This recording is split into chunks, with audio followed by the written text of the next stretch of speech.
नमस्कार.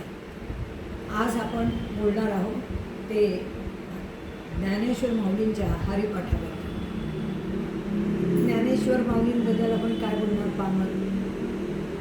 ज्ञानेश्वर माऊलींनी त्यांच्या गुरु म्हणजे निवृत्तीनाथांच्या आदेशावरून सर्वप्रथम गीतेवरती त्यांनी भावार्थ दीपिका हा ग्रंथाची रचना केली.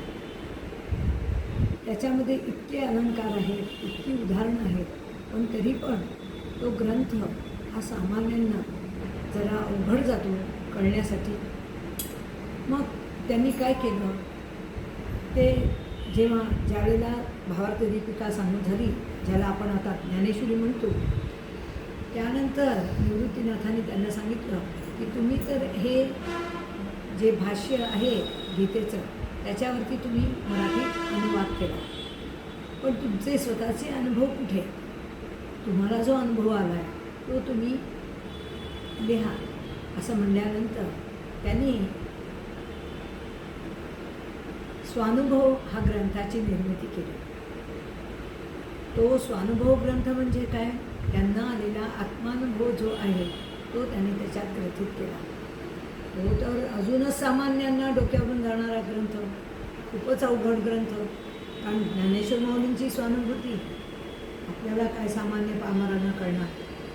आणि मग हे त्यांच्या लक्षात आल्यावर त्यांनी काही अभंगांच्या रचना केल्या, पण तेही लोकांना कळलं नाही. तेव्हा लोकांच्यासाठी लोकांना उपयोगी पडावं आणि लोकांनी नित्यपाठ करावा म्हणून त्यांनी ही हरिपाठाची निर्मिती केली. आणि ह्यामध्ये 28 अभंग त्यांनी लिहिलेले आहेत. त्यातले आपण थोडक्यात काही अभंगांवरती चर्चा करूया. त्यांनी पहिलाच अभंग जो लिहिलेला आहे तो लिहिलेला आहे देवाची ये द्वारी उभा क्षणभर. आता देवाची ये द्वारी म्हणजे ॲक्च्युली देवाच्या देवळामधल्या देवाच्या त्या गर्भगृहाच्या अलीकडच्या दरवाजाचा उल्लेख आहे का? देवाची ये द्वारी म्हणजे माझ्यामध्ये असलेला जो देव आहे त्याच्या द्वारी, म्हणजे माझं जे अंतःकरण आहे ते त्याचं द्वार आहे. कारण अंतःकरणाच्या द्वारे मनाच्या द्वारेच मी एक तर बहिर्मुख होतो म्हणजे विषयांकडे जातो, जगताकडे जातो, किंवा अंतर्मुख होऊन मी आतमध्ये माझ्या स्वस्वरूप अनुसंधानाकडे वळतो आणि आत्मभावाकडे वळतो आणि मी कोण आहे हे जाणण्याचा प्रयत्न करतो. म्हणून त्यांनी सांगितलं की देवाची ये द्वारी म्हणजे अंतःकरणामध्ये तिथं उभा राहा आणि आतमध्ये बघा म्हणजे आत्मभावाकडे बघा, स्वरूपाकडे बघा, त्याचं चिंतन करा, मनन करा, तेव्हा तुम्हाला तेणे मुक्तीचारी साधी येल्या. ज्या क्षणी तुम्हाला हे जमेल त्या क्षणी तुम्हाला चारी मुक्ती साध्य होतील. आणि मग ते पुढे म्हणताय की हरिमुखे म्हणा पुण्याची गणना कोण करी. हरीचं नाम जर सारखं आपल्या जिभेवर ठेवलं, त्याचं नामस्मरण केलं तर काय होतं तर आपल्याला अनेक पुण्य प्राप्त होतात. पुण्याची गणना कोण करी असं त्यांनी म्हटलेलं आहे. मग आता आपल्याला हरी म्हणजे काय असा प्रश्न पडेल, म्हणून तेच सांगतायत एक हरी आत्मा. आत्मतत्वच हरी आहे. जीव शिव समा, आणि तो जीव आणि शिव हा म्हणजेच आत्मा आणि परमात्मा हे दोन्ही एकच आहेत, वेगळे नाही आहे. म्हणून ते म्हणतात वाया तू दुर्गमा न घाली मन. म्हणून ते मनाला आपल्या सांगताय की बाबा तू जीवाशिवाचा विचार कर, मी कोण ह्याचा विचार कर, परमात्मा कोण विचार कर, मी आणि परमात्मा वेगळा नाही आहे हे जाणून घे. या मनाला दुसरीकडे कुठेही तू घालू नकोस आणि मनाला शांत कर. असं जेव्हा मन शांत होईल, ज्या वेळेला मनाला हे कळेल की आत्मा काय आणि परमात्मा काय, आणि आत्मा म्हणजेच मी आहे आणि आत्मा आणि परमात्मा वेगळा नाही आहे हे ज्या वेळेला कळेल त्यावेळेला ते काय म्हणतात की मग काय होईल तुमचं त्रिगुण असार निर्गुण हे सार. मग तुम्हाला हे कळेल की त्रिगुण म्हणजे त्रिगुणात्मक हे जग आहे. ही सगळी सृष्टी जी आहे ती त्रिगुणात्मक आहे. रज, तम आणि सात्विक या 3 गुणांनी मिळून त्याच्या वेगवेगळ्या प्रमाणात एक एक पदार्थ झालेले आहेत. काही ठिकाणी रज जास्त आहे काही ठिकाणी, तम जास्त आहे काही ठिकाणी, सत्व जास्त आहे. त्याच्या कॉम्बिनेशननी ही सृष्टी तयार झालेली आहे. आणि म्हणून ते म्हणतात की हे जे त्रिगुण आहेत ते असार आहेत. असार म्हणजे जिथं सार नाही. सार काय आहे? हरी हाच सार आहे, आत्मा हाच सार आहे. हे ते आपल्याला एका हरिपाठाच्या एका श्लोकाद्वारे सांगतात. एक नारायण सार जप असं त्यांनी 19व्या श्लोकामध्ये म्हटलेलं आहे. आणि निर्गुण हे सार, निर्गुण निराकार. कारण तो परमात्मा कसा आहे? तो साकार नाहीच आहे. कारण हे सगळं दिसतं ते नष्ट होणार आहे.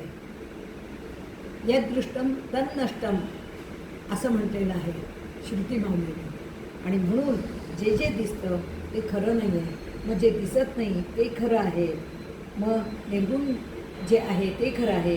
म्हणून मग साराचा विचार, सार आणि असार काय ह्याचा विचार करावा असं ते म्हणतात. सार विचार हरिपाठ नुसता म्हणायचा नाही आहे तर त्याचा विचार पण करायचा आहे.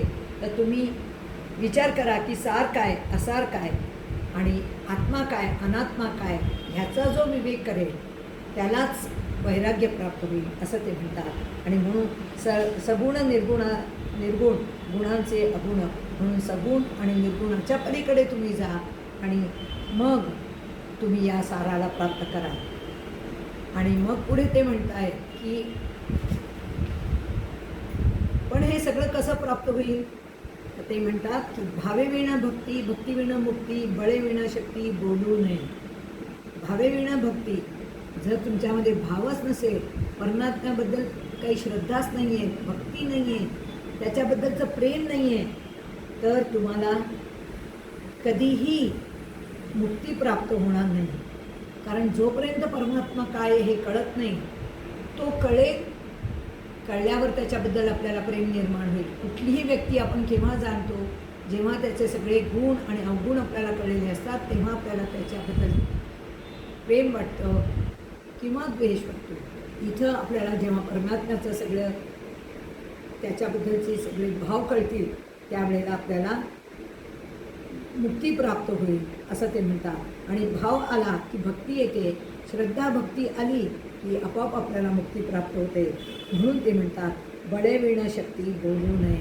आणि ज्याच्याकडे ही शक्ती नाही आहे, शक्ती कोणती? भावाची शक्ती, श्रद्धेची शक्ती, भक्तीची शक्ती, ही ज्याच्याकडे नाही त्याने जास्त याबद्दल काही बोलू नये असं ते म्हणतात. आणि म्हणून तुम्ही काय करायला पाहिजे? कैसेनी दैवत प्रसन्न त्वरित, उगार आहे निवांत, शिणसी माया. म्हणून तू या दैवताला म्हणजे आत्मतत्वाला प्रसन्न करून घे. ते आत्मज्ञानानेच तू करू शकतोस. काय खरं आहे काय खोटं आहे हे जाणूनच करू शकतोस. तेव्हा तू तेच कर. उगीच योग याग विधीच्या मागे लागू नकोस. योग याग विधी येणे नव्हे सिद्धी, त्याच्या मागे लागल्याने तुला सिद्धी प्राप्त होणार नाही. आणि सिद्धी देखील या अनिश्चित असतात, सिद्धी देखील परमनंट नसतात, त्याही म्हणजे कायम राहणाऱ्या नसतात, त्या पण येणाऱ्या असतात आणि जाणाऱ्या असतात. मग येणारं जाणारं हे ज्ञान कधीही खरं नसतं. नित्य नेहमी असणारं असं जे ज्ञान आहे, सत्य ज्ञान अनंतम असं जे ज्ञान आहे तेच खरं आहे. आणि म्हणून ते म्हणतात तू उगीच वायाची उपाधी दंभ दर्भ, उगीच तू त्या योग याग हे ते सगळ्याच्या मागे लागू नकोस. काय कर त्यापेक्षा भावे विण देव न कळे निसंदेह. म्हणून तू भाव मनात ठेव, श्रद्धा ठेव, भक्ती ठेव. पण तुला ज्ञान देणार कोण? ज्ञान काही असंच मनाने येणार नाही, प्राप्त होणार नाही. तर ते म्हणतात गुरुविण अनुभव कैसा कळे. कारण त्यांना जे ज्ञान प्राप्त झालेलं आहे ते गुरूंकडून प्राप्त झालेलं आहे. निवृत्तीनाथांनी त्यांना ज्ञान दिलेलं आहे, त्यांना अनुभव दिलेला आहे. आणि म्हणून ते म्हणतात गुरुविण अनुभव कैसा कळे. म्हणून तुम्ही गुरु करा, त्यांच्या नितांत भक्ती ठेवा आणि तुम्ही त्यांच्यावर प्रेम करा. ते तुम्हाला ज्ञान देतील, ते तुमच्यावर कृपा करतील. पुढे ते म्हणतात भुजेविणं हित कोण सांगेल. भुजेविणं हित, भुज म्हणजे काय? त्यांनी जे आपल्याला उपदेश केलेला असतो, कानामध्ये जो अनुग्रह केलेला असतो, जो मंत्र सांगितलेला असतो, तो आपण गुंजनसारखं त्याचं झालं पाहिजे, त्याचं नामस्मरण झालं पाहिजे, त्याचा विचार झाला पाहिजे आणि तो बोध आपण सारखा आठवला पाहिजे असं ज्ञानेश्वर माऊली सांगतात. आणि मग ते म्हणतात की ह्यासाठी काय केलं पाहिजे? साधूचे संगती तरुणोपाय. ते म्हणतात की साधूची संगती पाहिजे, दुसरं काही नाही. म्हणून संत साधू यांच्या संगतीत राहावं, ते आत्मज्ञान घ्यावं. ते पुढे म्हणतात साधुबोध झाला तो नुरोनिय ठेला. आणि असा जेव्हा साधूचा बोध झाला तेव्हा मी नुरोनिय ठेला. मग मी तोच तो होऊन राहिलो, आत्मतत्वच होऊन राहिलो. मला हे कळलं की मी म्हणजे शरीर नाही, मी म्हणजे प्राण नाही, मी म्हणजे मन नाही, मी म्हणजे अंतःकरण नाही, मी म्हणजे ज्ञानेंद्रिय नाही, कर्मेंद्रिय नाही, मन नाही, मी मनाच्या पलीकडे असणारं. ह्या मनाला बुद्धीला चेतना जे देतं ते मी आहे आणि ते म्हणजे आत्मतत्व आहे.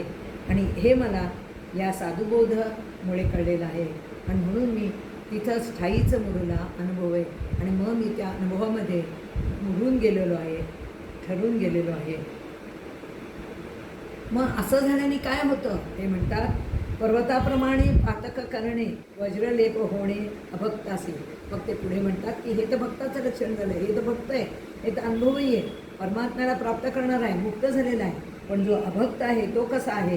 तर ते म्हणतात ज्याच्याकडे पर्वताप्रमाणे पातकं आहे, त्या नुसती पातकं नाही आहेत, त्या पातकांना अजून तो पातक करून करून त्याचा वज्रलेप करतो, तो अभक्त असतो. तेव्हा ते म्हणतात की तुम्ही अशा अभक्तापाशी जाऊ नका.